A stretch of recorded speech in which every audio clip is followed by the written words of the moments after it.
Assalamualaikum warahmatullahi wabarakatuh. Salam dahsyat, salam luar biasa, salam perkasa. Masih bersama saya dengan Dr. Eko. Pada kesempatan siang hari ini kita akan mereview ulang bagaimana kita memonitor kualitas DOC.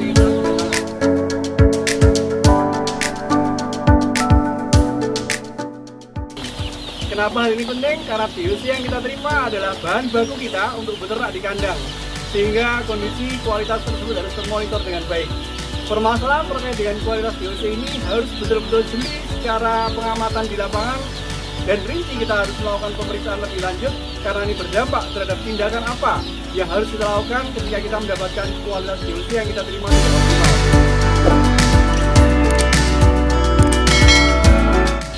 Ada 3 hal yang mempengaruhi kualitas DOC itu tidak bisa memberikan dampak yang baik terhadap pemeliharaan di kandang. Yang pertama disebabkan oleh faktor-faktor yang ada di induknya, di parent stocknya. Yang kedua bisa jadi di hatchery-nya, di mesin petasnya, dan yang ketiga bisa jadi di ekspedisinya. Antara ketiga faktor tersebut kita harus bisa meminimalisir resiko dengan kita mengetahui apa yang menjadi faktor pemicu ketika kita terima di kandang DOC-nya mengalami penurunan. Tentunya ini menjadi salah satu hal yang harus kita deteksi sedini mungkin, karena pada saat itu juga kita harus menyesuaikan tata laksana manajemen pemeliharaan kita agar potensi genetik dari broiler tersebut bisa muncul optimal.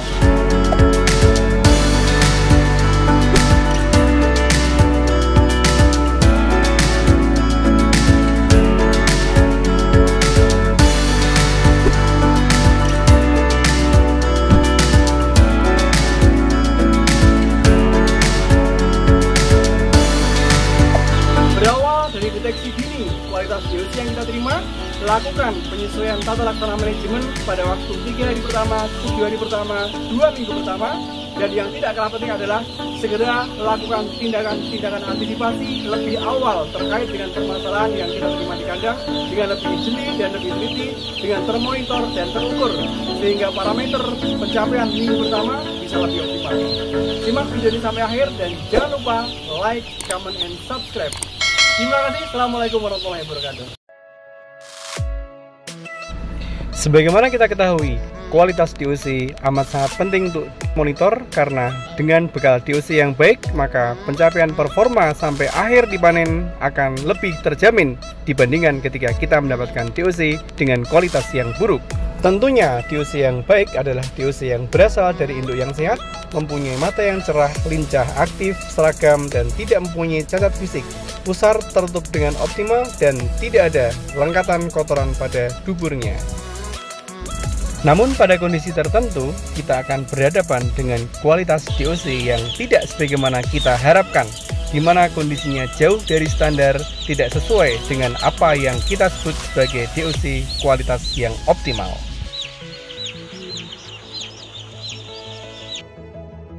Sebagaimana yang sudah dijelaskan sebelumnya, bahwa kondisi tersebut bisa disebabkan oleh 3 permasalahan.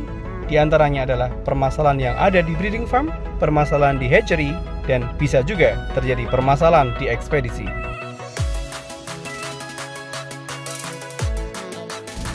Sehingga terkait dengan beberapa hal yang penting yang harus kita cek saat kedatangan DOC, di antaranya adalah berat rata-rata DOC tersebut, keseragamannya, dan kita harus fokus terhadap jumlah batas bawah, serta kondisi secara umum saat diterima di kandang. Apakah ada yang lemah, ada yang terdapat reaksi pasca vaksin, lumpuh, dehidrasi, dan lain-lain.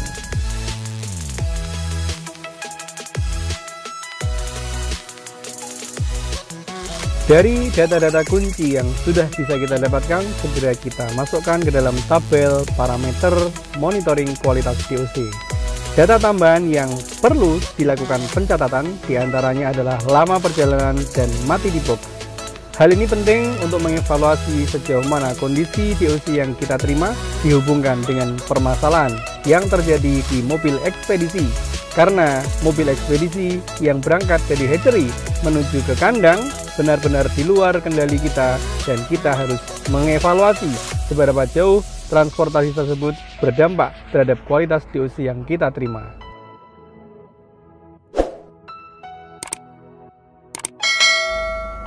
Dari beberapa parameter kunci ini, maka kita akan bisa mengevaluasi sejauh mana kualitas DOC yang kita terima Apakah cenderung disebabkan oleh faktor yang berasal dari induk atau parent stock, ataukah berasal dari permasalahan yang berhubungan dengan operasional yang ada di hatchery, atau justru kejadian tersebut dipengaruhi lebih dominan dari mobil ekspedisi?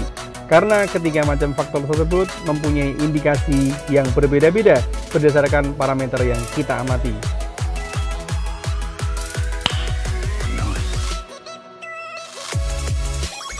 Salah satu parameter yang kadang-kadang kita lupa untuk tidak mengamati adalah reaksi pasca vaksin. Sebagian besar DOC yang divaksin di hatchery perlu kita monitor sejauh mana reaksi pasca vaksinasi yang terjadi. Kenapa hal ini penting? Karena reaksi pasca vaksinasi akan menyebabkan sensitivitas trachea atau batang tenggorok terhadap infeksi bakteri lebih tinggi ketika terjadi reaksi pasca vaksinasi dengan derajat sedang dan parah. Sementara sebagian besar reaksi pasca vaksin oleh vaksinasi hatchery tergolong reaksi yang ringan dan akan dengan sendirinya hilang pada waktu 3-5 hari pasca vaksinasi. Namun hal ini menjadi salah satu catatan. Sedemikian rupa kita harapkan agar bisa meminimalisir dampak dari penurunan respiratory integrity terkait dengan semakin tingginya kondisi terpapar oleh infeksi bakteri yang ada di saluran pernafasan. Dari beberapa monitoring kualitas DOC bisa kita bedakan satu macam jenis DOC dengan DOC yang lain atau dengan DOC yang sama pada periode 1 ke periode berikutnya.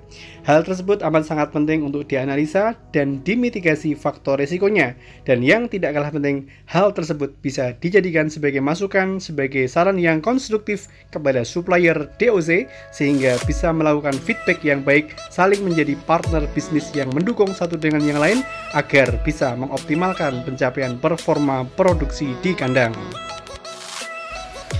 Selain itu, data pendukung yang harus kita record dengan baik adalah kondisi di mana DOC memang benar-benar tidak layak untuk dipelihara dan harus dilakukan afkir dini atau culling selektif, sehingga ini menjadi salah satu hal yang harus dikomunikasikan dengan baik kepada supplier agar bisa dimitigasi lebih rinci baik dari sisi parent stock ataupun dari sisi hatchery-nya.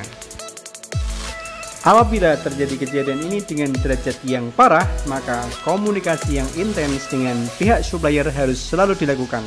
Bahkan sejak kedatangan DOC di hari yang pertama, hari kedua, dan hari yang ketiga, hingga hari yang ketujuh, situasi tersebut harus dilakukan monitoring lebih ekstra agar tidak menggerus performa pada minggu-minggu berikutnya.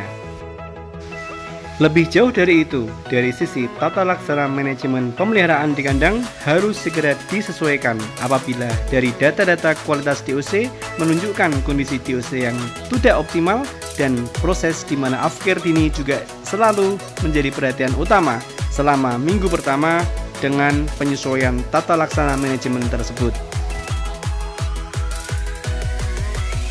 Lanjutkan analisa hingga umur 7 hari dan kondisi DOC yang baik adalah DOC di mana tidak ada afkir dan kematian yang terjadi adalah kematian alamiah tanpa adanya culling selektif di fase awal. Demikian video yang bisa kita bagi hari ini. Salam berjuang FCR, semoga bermanfaat. Assalamualaikum warahmatullahi wabarakatuh.